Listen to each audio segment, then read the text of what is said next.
What's happening? What's happening, ladies and gents? Good morning. Good morning. Good morning. Excuse me. This is Bajillion 150. Bajillion 150, man. Let's go ahead and put some music on. Put on some music. We'll get right into it, y'all. All right.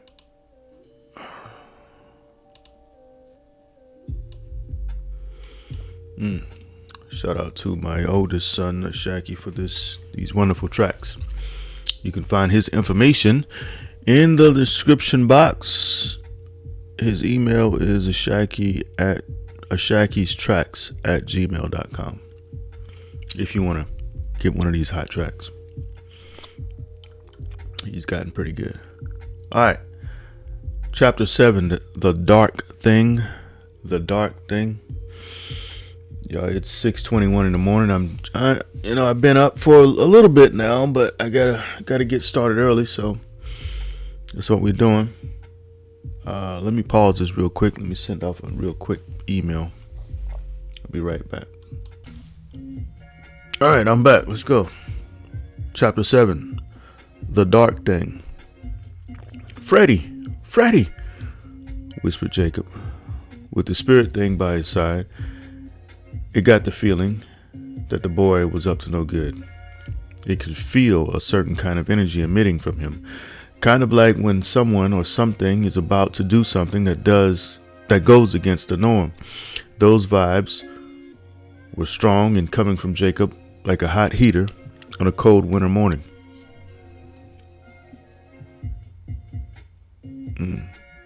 A hot heat on a cold winter morning, that would be something good, because you want heat when it's cold outside, especially, when you're little. Anyways, I'm about to change that. Those vibes were strong and coming from Jacob like a hot heater. Like a hot heater when the house was already hot enough, right? Now that's bad. When it's hot, when it's hot as hell in the house, and then the heater, you standing by the heater and it's even hotter. That's hot. That's hot. All right. Those vibes were strong and coming from Jacob like a hot heater when the house was already hot enough. Around that same time, the spirit thing saw it again.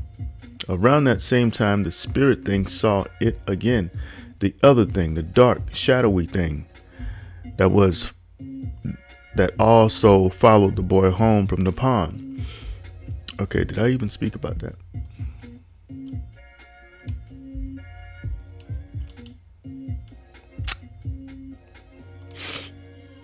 I think I did. Did I speak?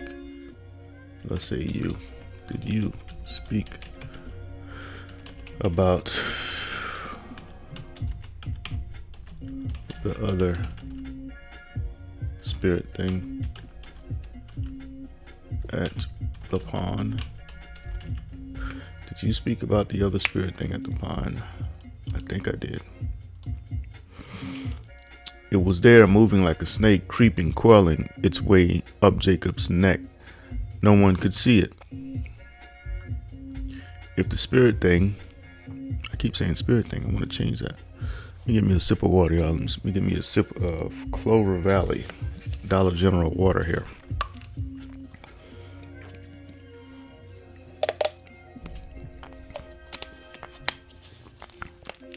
Got to cut some of this caffeine, because I am caffeinated this morning. Excuse me. And well rested. I do have a little bit of tension because stress, y'all. Y'all know how that is. I tell you, one thing I did yesterday is I did 20 squats. And I stood up this morning and I felt 2 inches taller. I did. I felt 2 inches taller. I'm probably still 5'10", but I felt 6 feet this morning. Anyways, The spirit thing, if the spirit thing were in an actual body, its breathing would have been that of an Olympic sprinter coming in seconds, desperately trying to catch the person ahead of it. What to do, watching as the dark thing went up further and further, finally making its way into the boy's left ear hole, then funneling its way in like dirty water spinning down a drain. "Let's go to your place," Jacob said. In his hand was an empty backpack. "Why?" Freddie asked. "I'll tell you why when we get there. And stop talking so fucking much. And stop talking so fucking loud." Frederick winced before complaining. "But I'm hungry." "The food ain't going nowhere," Jacob insisted. See, right here I'm bringing the story back to Jacob because it's kind of drifting towards Shug, but the main character is Jacob. Let's be clear about that, okay? Let's be clear about that. All right. Jacob is the main character.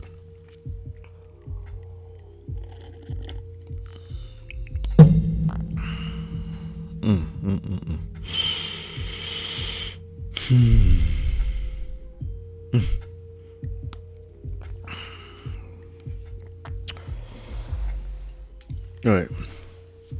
As the music from the garage began to fade without notice, the two boys headed further out into the front yard where the crickets and cicadas were serenading the stars. The insects seemed to be playing the soundtrack for whatever this old Jacob was getting himself into. "What are we doing?" Frederick whispered. "Freddie, you can talk normal now," said Jacob. "Okay, why are we going to my place?" the boy asked. "I'll tell you when we get there." Coming up on the house that had been in the family. Okay, I think I wrote this already.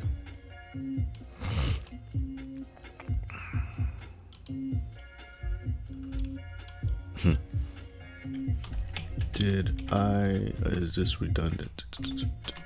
Is this redundant? I can't even spell redundant. Redundant. That's how you spell redundant, I guess. Yeah. Is this redundant? I don't see a red squiggly line, so it must be how to spell.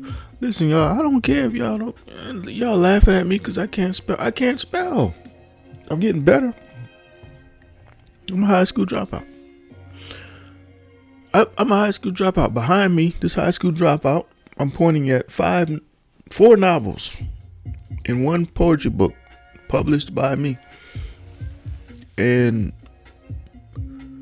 I keep saying that people probably like, you tooting your own horn too much. Ain't nobody looking for you. Anthony L. Kelly, ain't nobody looking for you, and that's fine. That's fine. But I'm gonna tell you something. I saw a legend in the game on the Club Shay Shannon Sharp podcast. His name is Damon Wayans. Damon Wayans, one of the Wayans brothers, arguably one of the top 50 comedians who ever existed. I say top 50. Top 50. He's probably in top 50. He's probably 30 in the top 50. But that's top 50, 30. Damon Wayans, I heard him say out of his own mouth, he writes every single day because he has to write. He must write. He also said that he went to Job Corps and got a trade in accounting. I think it was accounting or something like that. He also said that he's a high school dropout. He also said that he was a troubled teen, in so many words. Now, he got in a lot more trouble than I did. Like I told you, I never got in any trouble, really. Not trouble that my mom to this day think I was an angel. My grandma, cousins my age know better. My brothers know better, But anyways, I mean, I wasn't a terrible kid. But anyways, when Damon Wayans said that, I understood my own life better. I'm doing this because I gotta do it. I gotta write. I'll be 90 years old writing, scribbling out something on a piece of paper. I'm 90 years old. If God willing, 100 years old, just scribbling out something, because that's what's in my head and I got to get it out. I think people like me either figure out a way to get out all of these characters or they go crazy. Anyways, let's get back to it. Coming up on a house that had been in the family over 50 years, a single light was on in one of the bedrooms. Jacob looked to Frederick for an explanation. It's my grandma. She's probably watching a game. When she's watching any kind of sports on TV, she thinks she's there on the floor with LeBron. Crazy. Okay, that's not a problem. We just need to get in the garage where Shug keeps his stash, said Jacob. Stash? You mean his shine? Asked Frederick. Yeah, I heard him and your dad talking earlier. He's going to take a couple. Okay, I gotta show an example of this.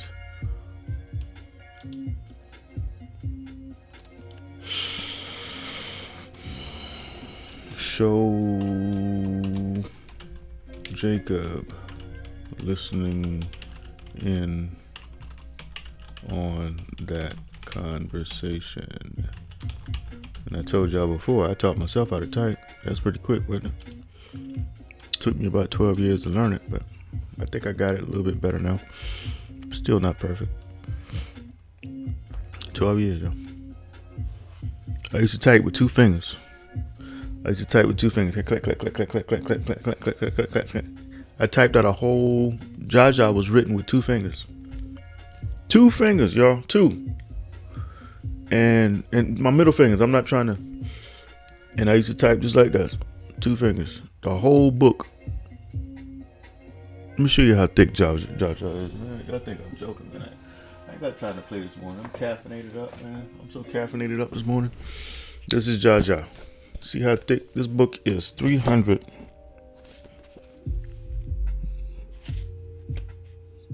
This book is 345 pages long. 347 pages long, I'm sorry. I typed this entire book up, two fingers. Now if going by the law of you reap what you sow, going by that law alone, and my daughter drew this cover, and I still love this cover, by the way. She drew this cover. I still love that cover. Going by the law of you reap what you sow, typing up this book with two fingers. And this was the book. This was the actual. Okay, I attempted two books before this book.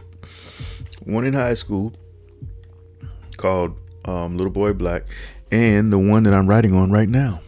This book was started in 1999, y'all. Bajillion was started in 1999. Since then, it's had about 12 different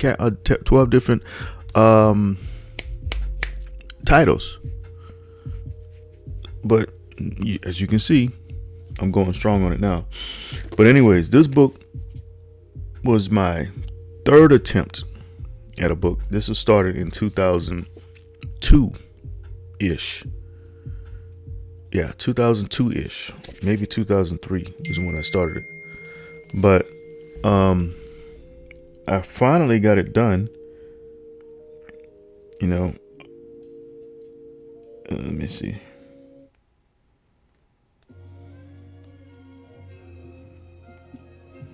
Oh, wow. Let me pause this.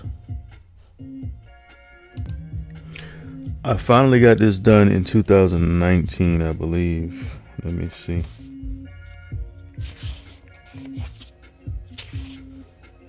Let me see. 2016, but I republished it again in 2019. But this book here was, oh man, I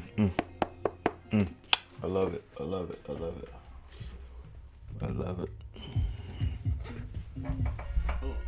put it right here for now. I'll put it back up there in a second. But yeah, y'all get my drill.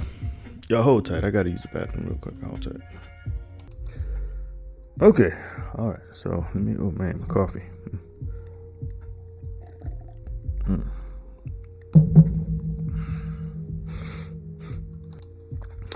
All right. Yeah, I heard him and your dad. Yeah, I heard him and your dad talking earlier. He goes.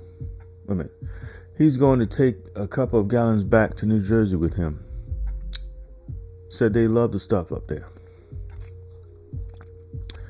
I don't get it, said Frederick. What are we going to do with it? Oh my goodness, y'all, excuse me, man. I'm trying to.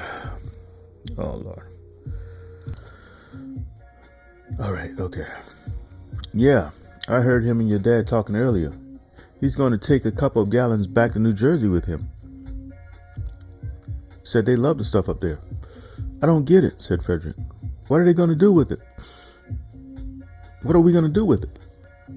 We are going to get drunk, my boy, and put a little more into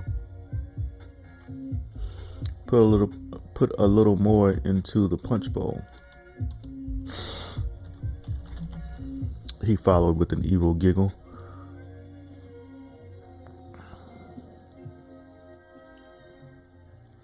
More? What? Why? Asked Frederick. Just because, replied Jacob. Just because? Just because what? Just because I say so, said Jacob. Just because you say so? Jake, I don't know about this. Freddie.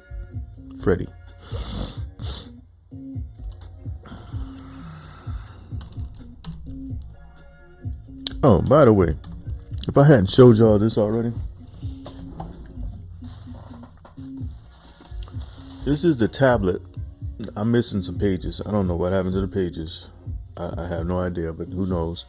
This is the original tablet that this story was written in 1999 in Phoenix, Arizona, in a little apartment on Scottsdale, right down the street from the overpass there. The original story. This is the original story right here. Okay. I was living by myself in Phoenix, Arizona for a little while, for 3 weeks. The first day I got there, I got robbed. Not by gunpoint or anything like that. As soon as I got off the Greyhound bus, I had all, because I was going to join the National Guard in Phoenix. So I had all of and I was just out of the Army, just fresh out of the Army. So I had my duffel bags and all that stuff with me. And this old Mexican guy saw me. He saw a sucker. So he immediately starts helping me with my bags and everything. And he helped me put all of my bags in the locker. I had to leave to go. Oh boy, I had to leave to go cash my check. I had two checks, I think, for $700, $350 each. So I went and cashed my checks. Came back, my locker was wide open. It was definitely a racket going on there. Definitely, I mean, yeah, it was a racket. You know. Anyways, that's that. That was my first day in Phoenix, Arizona. Then when I got to my apartment, roaches were diving off the ceiling. I'm talking roaches everywhere. Roach infested wasn't even a word. Come to think about that, man, that was crazy, because roaches and rats, those two things, I can't describe how much I hate a roach and a rat. I can't describe. I can't put into words. I mean, I have true hate, deeply rooted hate for roaches and rats. The double R. That sounds like a story by itself. You know, go from roaches to rats to a Rolls Royce. You know, that's a story in itself.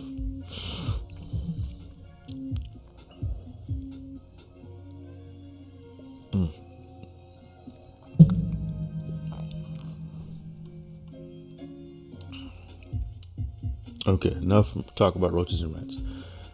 Just because you say so, Jake.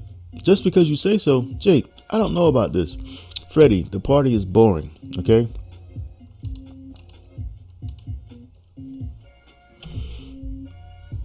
This is Suge's 88th birthday. It's our job to liven it up. And I won't put a lot. And I won't put a lot this time. I only need you to get me in the garage and be the lookout when it's time to spike the punch. Being as quiet as a mouse, the boys entered the living room and made their way through the kitchen when someone yelled out, "Papa?"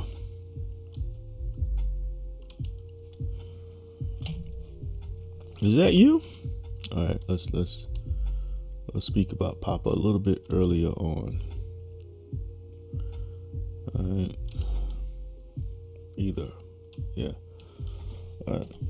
Let's have Suge speak.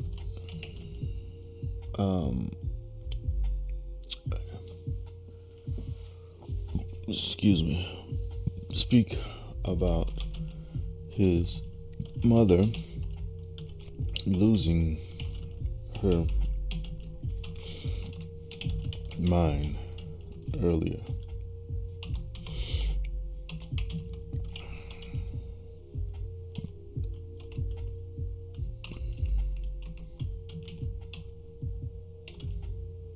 She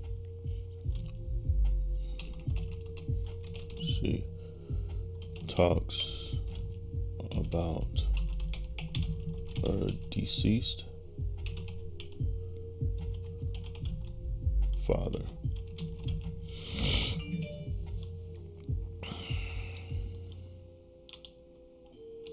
Let's have Shak speak about his mother losing her mind early on. She talks about her deceased father.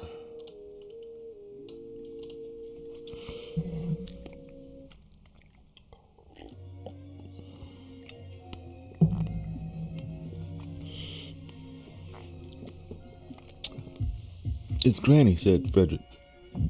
"What do I say?" "Say it's you," said Jacob.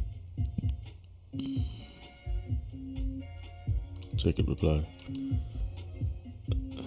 Anyways, I can leave that now.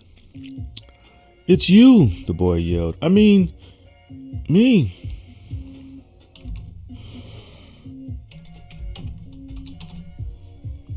"It's me.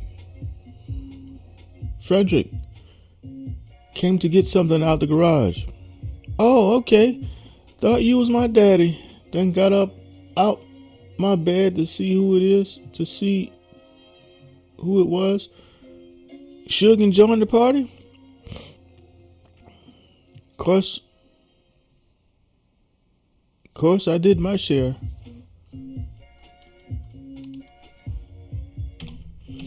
Course I did my share of partying. I used the jitterbug and all the moves.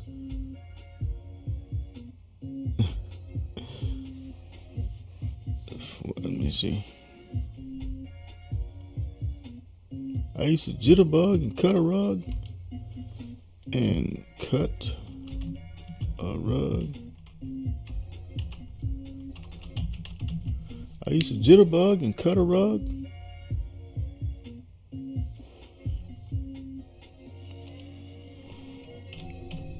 I don't know. I may change that later, but we'll leave it there for now. Autumn. And wiggle on down to the ground. And wiggle on down to the ground. And wiggle on down to the ground.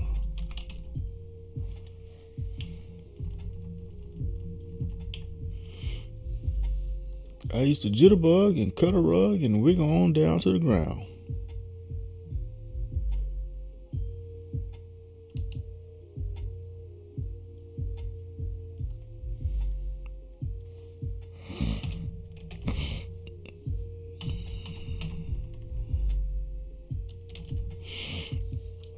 Yeah, he is. Jacob responded. Looks like a kid in a candy factory. My goodness, is that Chili Bear? I gotta come see my Chili Bear, the woman said as the squeaking springs of an old mattress is heard. Let me see.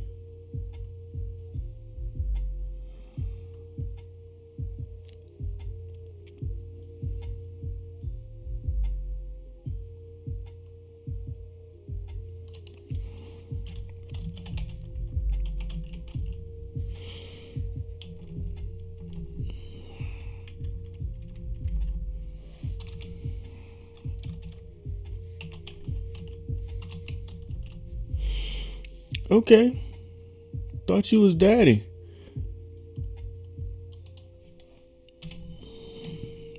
About to get up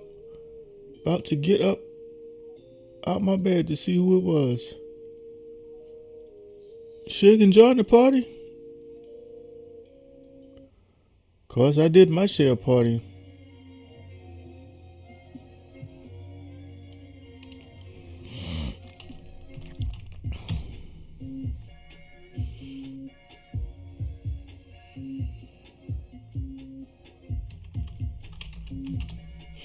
Cause I did my share of dancing. I used to jitterbug and cut a rug and wiggle on down to the ground. Yeah, he is, Jacob responded. Looks like a kid in a candy factory. My goodness, is that Chili Bear? I gotta come see my Chili Bear, the woman said as the squeaking of springs of an old mattress is heard. Or was heard.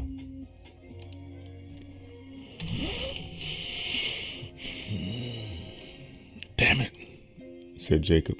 Should have kept my fucking mouth shut. Yeah, you should have, Frederick agreed. Wait right here. I have something to give you. Oh, wait a minute, that's her. Wait right there. I got something to give you.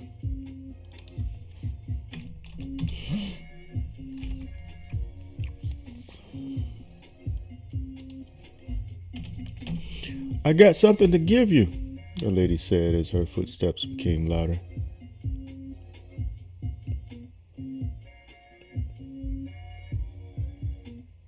As the sound of feet landed on the floor.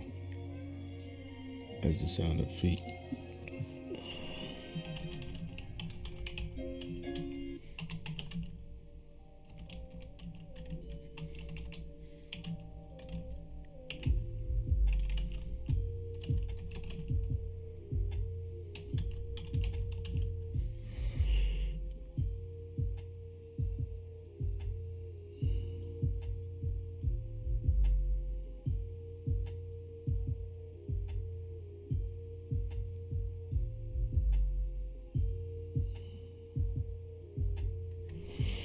Let's back that up a little bit. Back that thing up a little bit.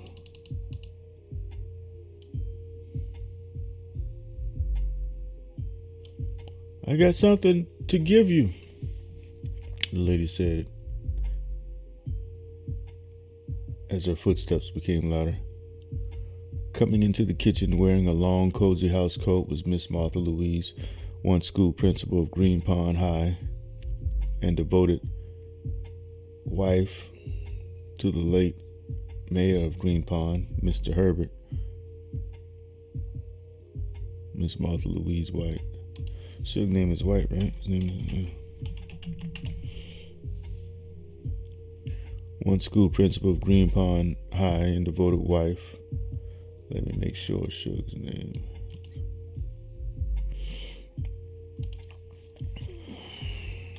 Shug's last name is White. Right.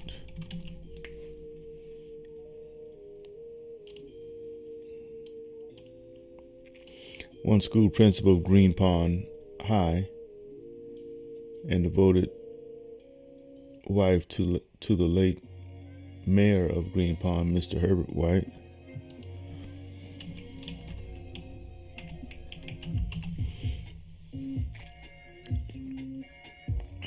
She held a special place for young Jacob in her heart.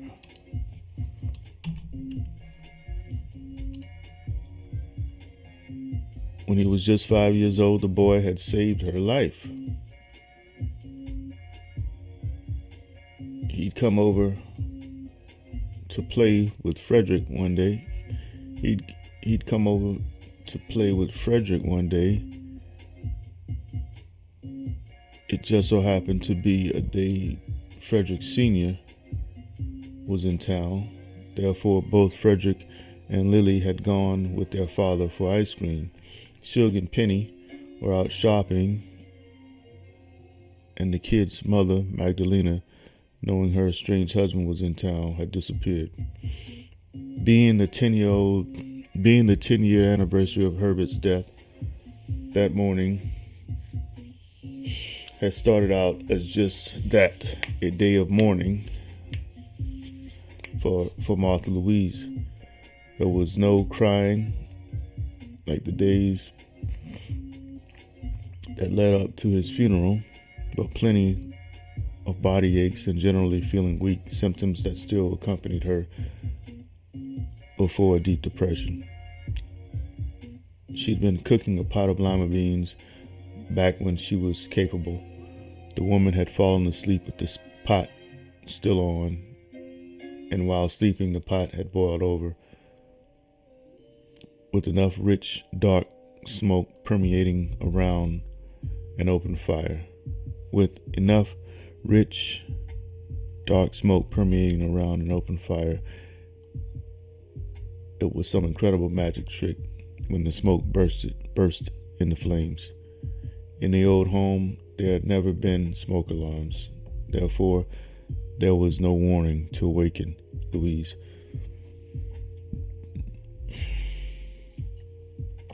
When little Jacob showed up, the smell of burning food was that alarm that led him in the house.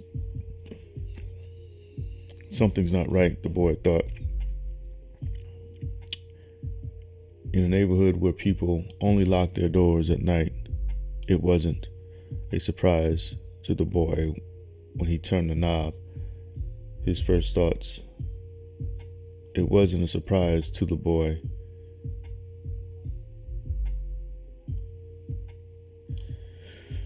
when he turned the knob.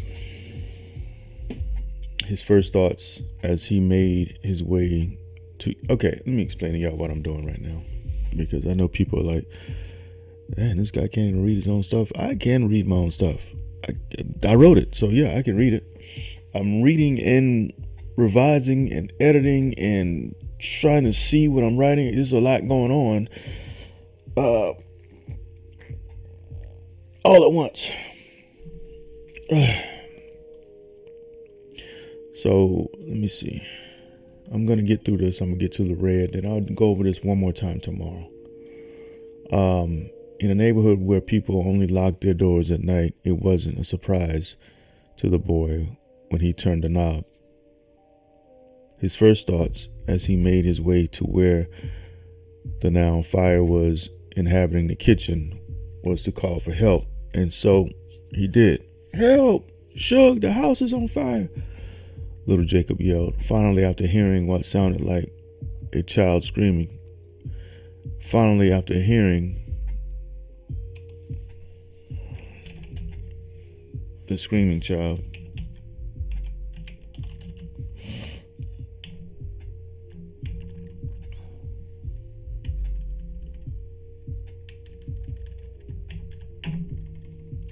Finally, after hearing the screaming child, the woman, heavily intoxicated by anxiety pills, struggled to her feet. By then, the bellowing smoke was in the hallway.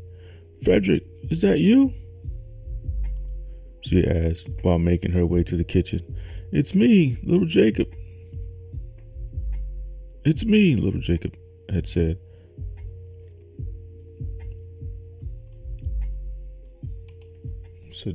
Said little Jacob.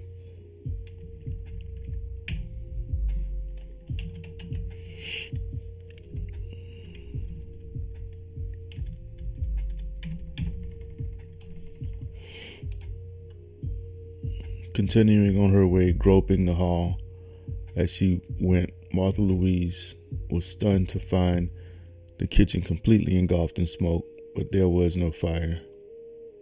Standing on a chair over the sink, holding an empty pot that once held his lima beans, was Jacob. The boy had sustained third-degree burns on both arms. Okay, yeah. So I got to mention that, the burns on his arms. Yeah. I got to mention that early on. Yeah. As a matter of fact, I need to. So this is page 74. Let's go all the way up. That's 74. So let's go all the way up. This is how you travel through time.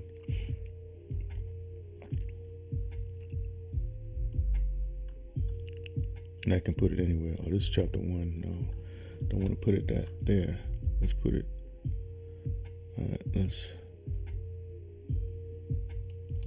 Let's see. Let's mention. All right, new comment. That's page 70. That's page 4. Yeah. Mention the burns on Jacob's arms. All right, so that's that. And then we'll come down a little bit further. That was page 4. We'll come down to page.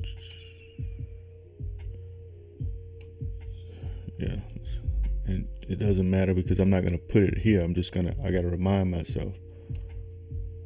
This is page what? It's page 29. Let's go to 30. Let's make it 30. All right, right here.